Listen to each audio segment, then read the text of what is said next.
নমস্কার বন্ধুরা, কেমন আছো তোমরা সবাই? আমার এই ছোট্ট গল্প ঘরে আজ তোমাদের স্বাগত জানাই। আজকে স্কুল থেকে ফেরার পথে, আজ শনিবার, একটু তাড়াতাড়ি ছুটি হয়েছিল।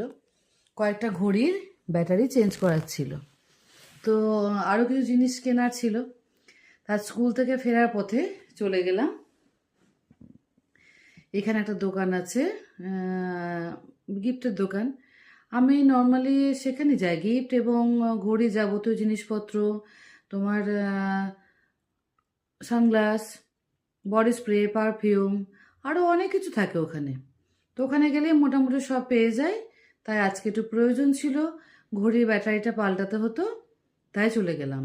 ওখানে গিয়ে হঠাৎ করে মনে হলো যে অনেক দিন ধরে আমার একটু ফ্লাস্ক কেনার খুব ইচ্ছা, মানে যেগুলো স্টিল কালার নয়, বাইরেটা বেশ অন্য কালারের বডি থাকে, স্টিলের ফ্লাস্ক। দুটো কিনলাম। একটা হচ্ছে যেটাতে জল ঠান্ডা গরম থাকে, আর আরেকটা হচ্ছে নর্মাল যেমন হয়, ফ্লাস্ক যেমন হয় স্টিলের সেরকমই, মানে জল ঠান্ডা রাখলে ঠান্ডা থাকবে, গরম লাগলে গরম থাকবে, এরকম কিন্তু নয়। তো তোমাদের ভাবলাম আজকে একবার দেখায়, দেখো তো কেমন হয়েছে কালারগুলো। একাই গিয়েছিলাম আসলে, আর কোনো কলিগ ছিল না সঙ্গে, তো তাই নিয়ে এলাম।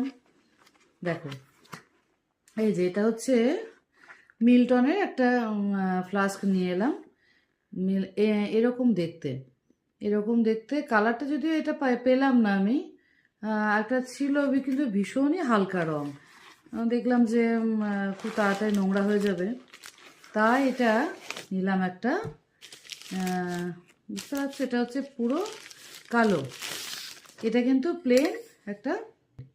এখানে খুললে এই দেখো, এটা দিয়ে তুমি মুখ লাগিয়ে বা এভাবে ঢেলে খাওয়া যাবে। আর আরেকটা হচ্ছে এটা, এটা হচ্ছে প্যাচ সিস্টেম।